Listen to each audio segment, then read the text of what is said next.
Surviving the Aftermath and Surviving Mars might be part of this new surviving franchise that Paradox Interactive are trying to kickstart, but make no mistake, these are two very different games.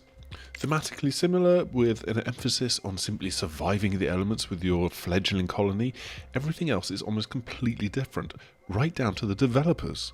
Where Surviving Mars came from Haemimont Games, who are most famous for older entries in the Tropico series, Surviving the Aftermath is instead from Finnish developer Iceflake Studios.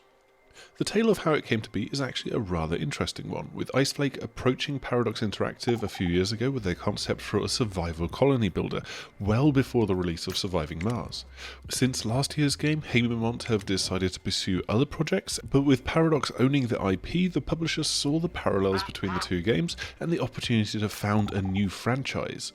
What could have been called, Billy Bob's post-apocalyptic settlement sim has now become Surviving the Aftermath instead.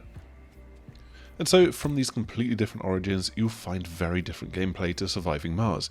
You do, however, still start off setting your difficulty level. Instead of picking a sponsor for an interstellar mission, you're determining what happened to the world and your band of survivors.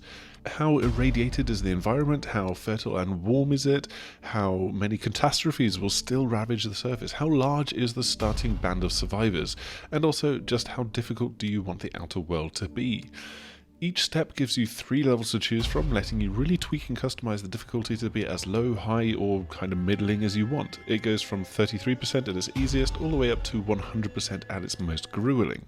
Whatever you choose, you start with just a handful of resources next to a broken down shell of a car, and a bunch of new homeless survivors for you to look after. You have to use that pool of starting resources quite quickly and effectively to get your camp up and running, building shelters out of recycled plastics, water wells, and the first resource gathering and fabrication buildings. Immediately you feel the difference of not having a hex-based grid to live off as you did on Mars, and can place your buildings pretty much wherever you want them to. You also don't have to worry about domes and connecting things up, with everything working independently and the survivors simply ambling around. Scanning your immediate surroundings, you will find a procedurally generated assortment of resources and hazards. Piles of wooden boards, plastic rubbish and metal scrap heaps, crumbling remains of buildings, toxic nuclear sludge. These are all the remains of the lost civilization that once ruled this planet, and all but the last of them can still be collected, refined and repurposed to build your post-apocalyptic colony. You'll also want to scout out and harvest bushes of berries early on as a simple source of food for your endlessly hungry survivors.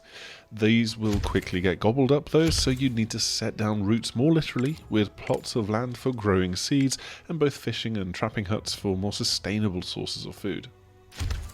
The farms work on a cycle, growing and then harvesting at different speeds and yields depending on what it is that you've planted, and you're going to want to quickly start using up any new seeds that you come across in your encounters with other survivors, as they will likely be better in the short and long term.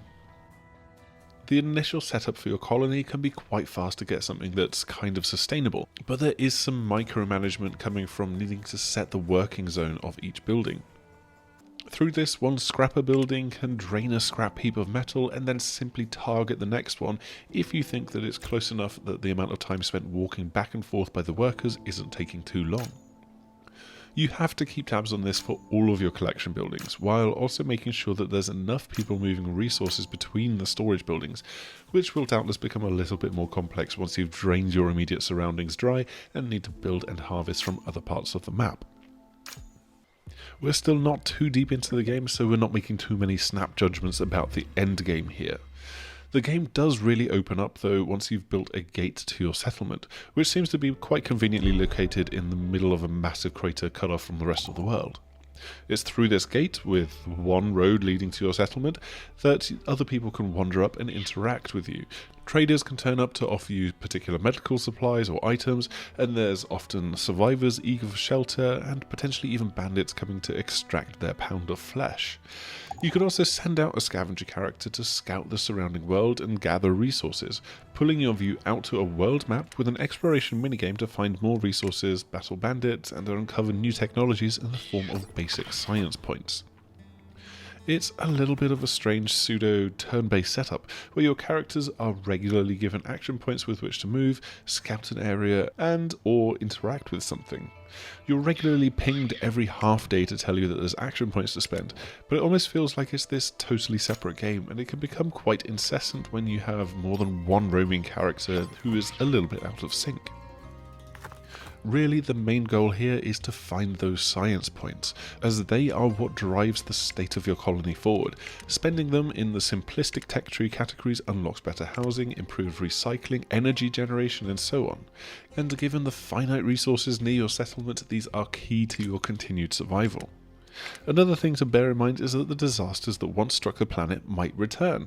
A nuclear smog can smother your budding colony within its first week, giving some of the people that are bravely going about their daily work radiation poisoning, and then requiring decent stores of iodine to save them, while meteor showers can batter and bruise your buildings, forcing you to repair those hit and adding another drain onto your resources. As the game takes its first steps into Epic Early Access and Xbox Game Preview, it is understandably quite rough around the edges and not really that fully formed. Already on the roadmap for its development are a colony update for next month and a world map update for December, but they're also looking to take feedback on board from the community to really try and get the game that players want. I think my main worry is maybe that there's not quite enough depth to some of the systems. At the moment you can just plonk down a water well wherever you like, and regardless of whether they're right next to a radiation swamp or the body pit for the dead, you are totally a-okay to drink this 100% natural filtered spring water. So yeah, it's a bit rough at this point in time, and there's plenty to improve upon and develop, but there's still the genesis of a good survival colony builder here, and I'm eager to see how it flourishes over the next year or so. Thanks as ever for checking out our video. I hope you've enjoyed this look at surviving the aftermath, which is, as I've just said, available now in Epic Early Access and on Xbox Game Preview. For more on the game and everything else that came out of PDXCon, head over to thesixaxis.com, where we've got plenty of written articles. But before you go, please make sure to like, subscribe and share, and hopefully we will see you again soon. Goodbye!